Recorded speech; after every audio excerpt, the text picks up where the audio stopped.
What if the person God chose to save an entire nation was hiding in a hole, not training in a military camp, not praying on a mountaintop, hiding in a pit, scared out of his mind? That's Gideon.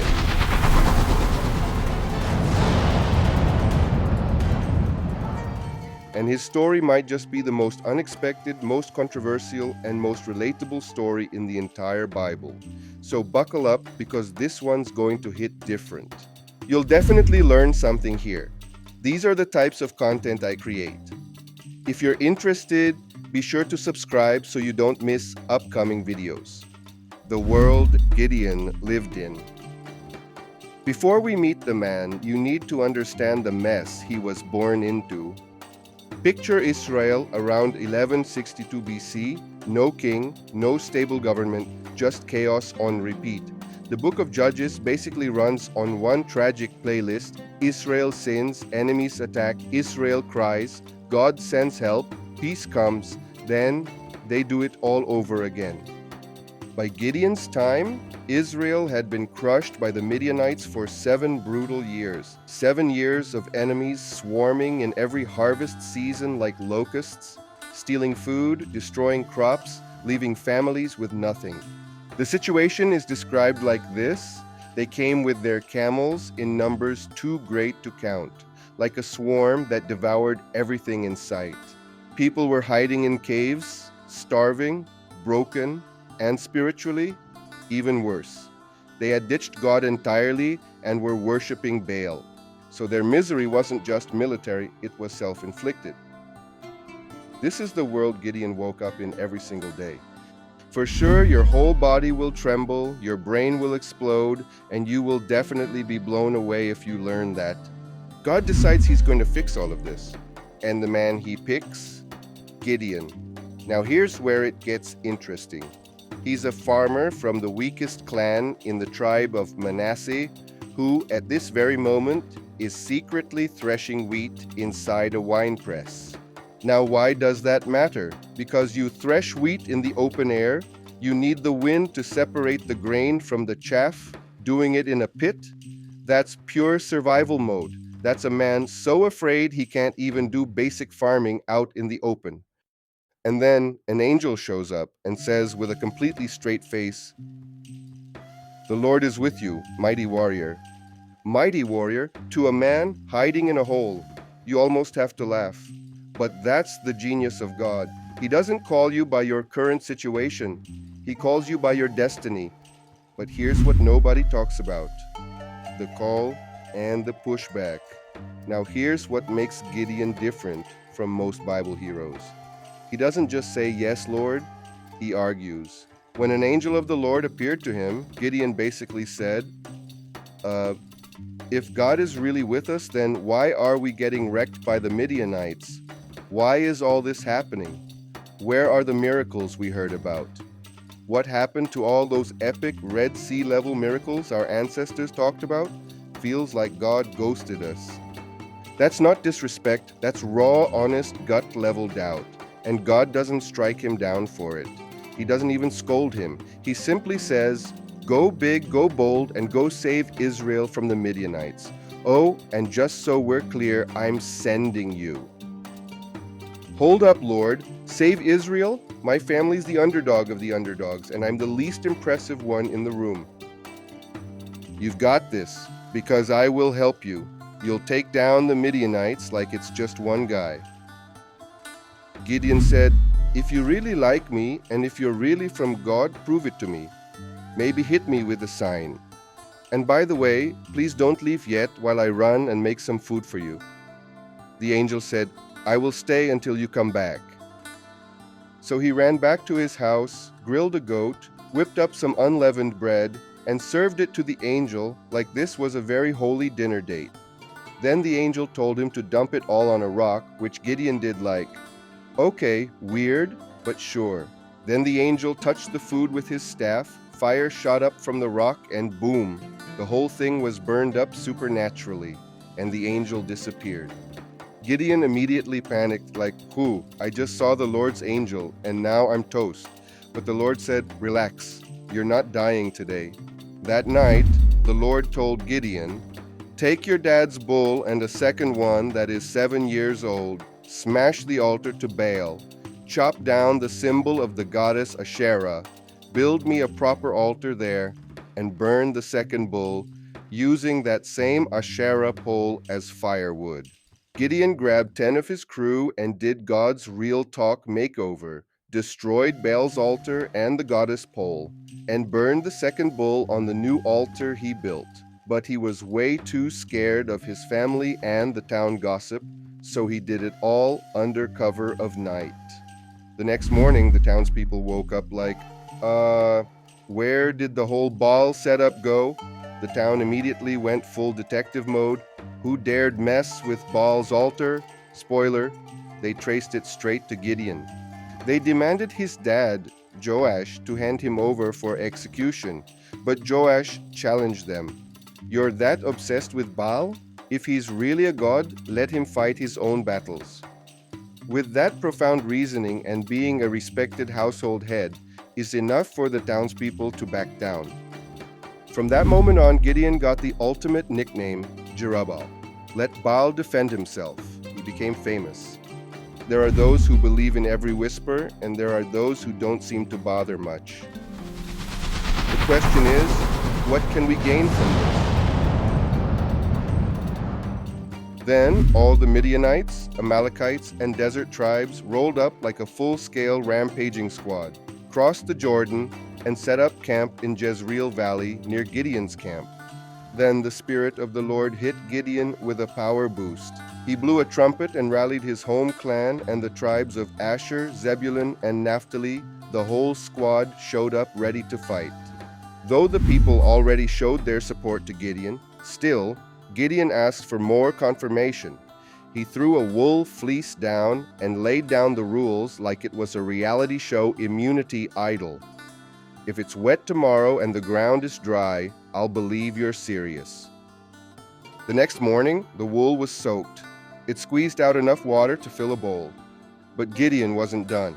"Okay, one more test. This time, make the wool dry and the ground wet. Don't blow up on me." And God, ever patient, did the exact opposite. Nailed the wool challenge not once but twice. Here's the thing nobody talks about. God could have walked away after the first request. Instead, he honored every single one. That tells you something powerful about how God deals with honest doubt. He is truly ever patient with the limited perception of men. If you want to expand your thinking and deepen your understanding, come and let's delve together into meaningful study and find the answer to the question. Is it true? The battle. The most insane military strategy ever. Now here's where the story goes full blockbuster. Gideon and his army rolled up to the spring of Herod, enemy camp in sight. But before the battle could even start, God pulled him aside with some unexpected notes. 32,000 soldiers gathered to fight Midian. Sounds decent, until God says you have too many men. If you win like this, everyone's going to think they did it just by themselves. Too many against a force of 135,000? So Gideon turned to his men and said, "Okay, anyone who's scared, go home." And just like that, 22,000 people left. Immediately, no hesitation.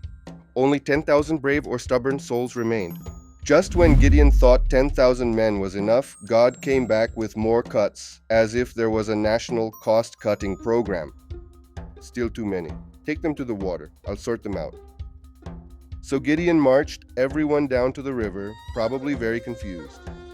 Then God dropped the most unexpected elimination criteria in military history. The test? How you drink. Lap water with your tongue like a dog? You're in. Get on your knees to drink like a normal person? Go home. Out of 10,000 men, only 300 absolute weirdos drank like golden retrievers. And those were exactly the guys God wanted. 300 men against 135,000. And the weapons? No swords, just trumpets, torches, and clay jars. This next part changed everything for me. God basically tells Gideon, "Go attack, you've already won. But if you're feeling nervous, sneak down and eavesdrop first. What do you think he did? He grabs his guy Pura and goes on a low-key spy mission into enemy territory. Gideon sneaks into a valley packed with enemies, seriously locust-level crowded, and overhears a random guy's dream about a rolling loaf of bread flattening their camp, which somehow screams, "Yep, Gideon is about to wreck us." Gideon takes that as his sign that the enemy, as numerous as they are, is too afraid of the Israelites. He rallies his tiny squad of 300 and pulls off the wildest midnight stunt. Trumpets blaring, jars smashing, torches blazing, and they scream, "A sword for the Lord and for Gideon." The Midianites wake up in complete panic, and in the darkness and confusion, they start killing each other. The result? Total chaos, total collapse. The enemy army panics, turns on itself, and runs for their lives, while Israel swoops in, chases them down. Total victory in one single night. This is God saying, "I don't need your numbers, I don't need your weapons, I just need your obedience." The tragic erosion of Gideon's legacy. Now here's where the story shifts, and this is the part most people skip. After the victory, Israel wants to make Gideon, his son and his grandson, king, and he says, "I will not rule over you, the Lord will rule over you." Noble, right? Sounds humble. Or didn't he gain self-confidence yet? Is he still scared? Is he avoiding responsibility? But then he said, "I do have one request," and asks for everyone to give one gold earring from the plunder. They complied, and what did he do? He melts them down, creates a golden ephod, a priestly object, places it in his hometown. And the Bible says, all Israel prostituted themselves by worshiping it, and it became a snare to Gideon and his family. Let that sink in. The man who tore down a Baal altar built something that functioned like a new idol. Gideon wipes Midian off the map. Total domination, and Israel gets 40 years of peace. He lives large and dies honored. But the second he's gone, Israel spirals, ditching God, chasing idols, and completely betraying Gideon's legacy, from victory to downfall, real fast. He also had a son named Abimelech from a concubine, who later murdered his own brothers to seize power. Gideon won the battle, but he lost the future. Just go ahead and check it out. What's the worst that could happen, right? Don't be a chicken. And that's exactly why this story hits so hard. Gideon teaches us that God uses broken, frightened, doubting people, not because they're perfect, but because there's a work that God wants to do at that time, and they're ready to obey. And who does he choose? That's up to him. He shows us that courage isn't being fearless, it's being obedient while still shaking in your boots. But he also shows that winning can be harder than struggling. Gideon handled fear well, but he didn't handle success well, and that ruined things after the battle. So I'll leave you with this. God didn't call Gideon mighty warrior because he felt brave. He called him that because he was his warrior. When God appoints you, your fear doesn't cancel his promise. The same hand that shattered armies with 300 men can hold your shaking hands today. Gideon was never a king in Israel. He was a judge and military leader. He explicitly refused the people's offer to make him king and said that only God should rule over them. Is he still scared after he wiped his enemies? He passed the test of adversity. He failed the test of power, and that eventually led his people back to idolatry. He didn't even give himself a chance to be king after seeing all the things that God did through him. The question is, will you? Open up your mind and further enrich your understanding of well-researched knowledge, which is the foundation of true wisdom. Remember, it's essential to select content that offers something of value.